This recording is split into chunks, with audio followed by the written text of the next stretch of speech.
Like when I got in here and I was hearing, hey mate, I'm like, where's your mate? Do I look like your mate? Eh? And then you will hear, oh, I really do love your tongues. Ah, Egbami. How can you see my tongues? You know what I mean? But then I realized that they are talking about slippers. I mean your flip flop. Really. And then you're saying, hey,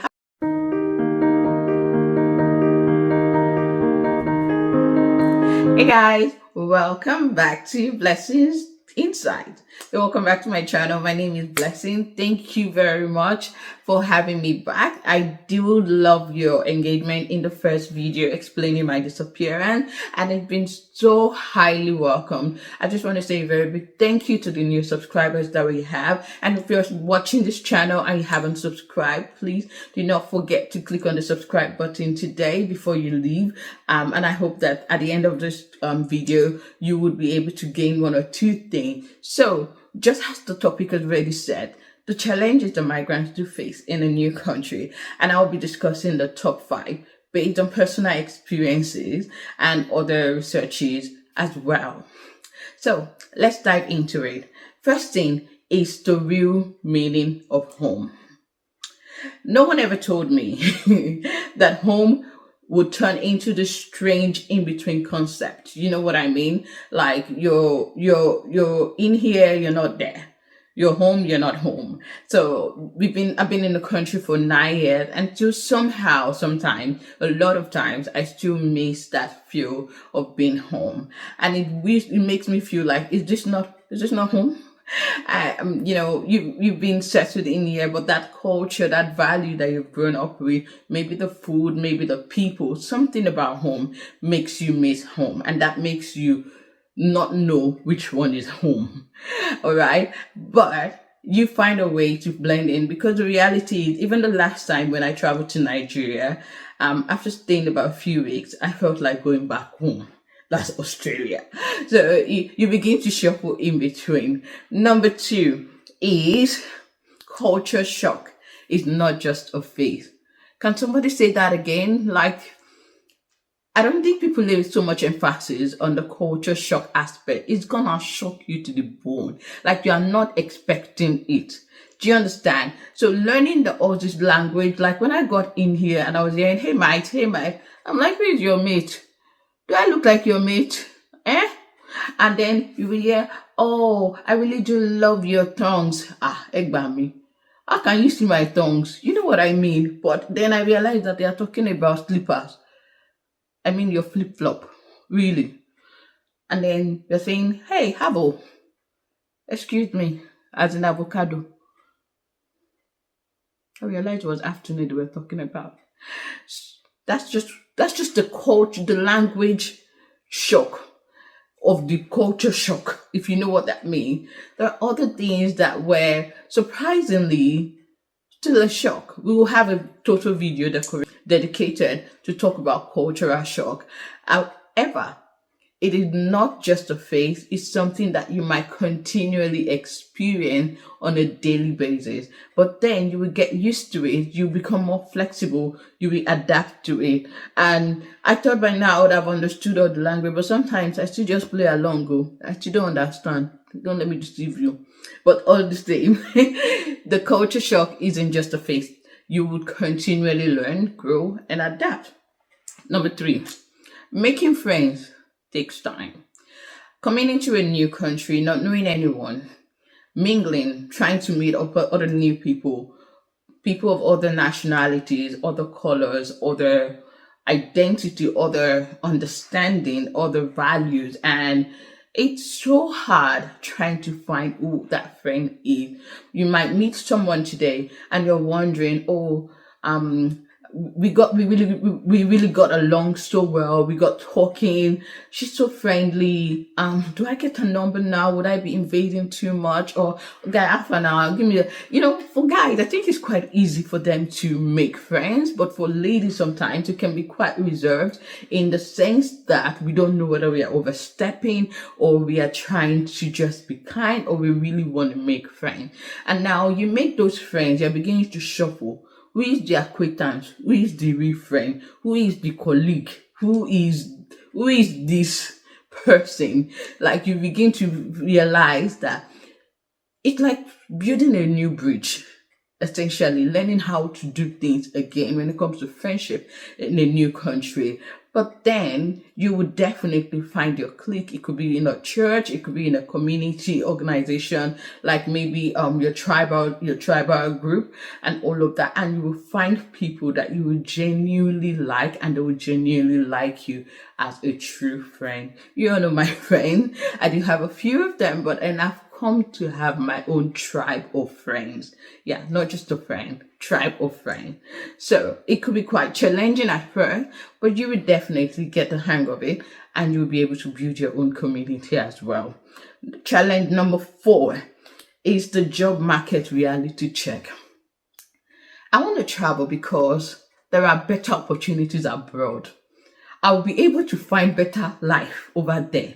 You have been in Nigeria, or you've been in any other country, and in your own ideas, it's because my father is not Dangote. I do not know anybody spectacular. You must know someone to be able to get connected. In the abroad, should I shock you?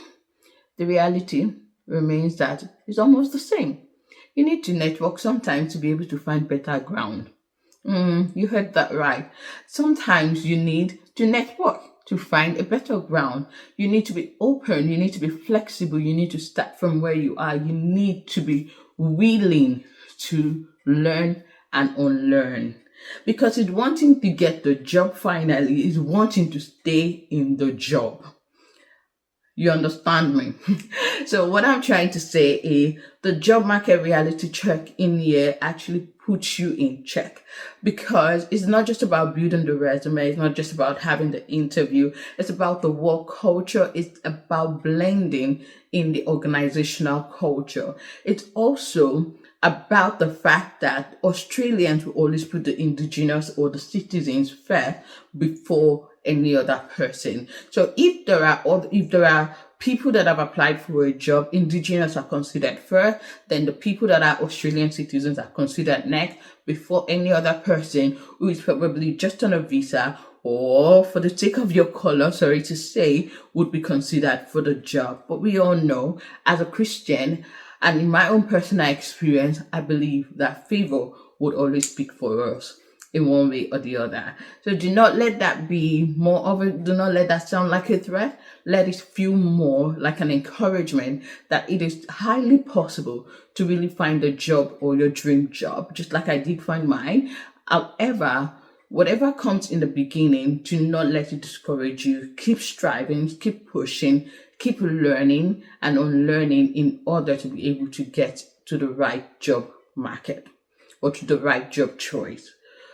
Number 5, which is the final one, maintaining your identity. Whew. No one ever told me that this was going to be very hard.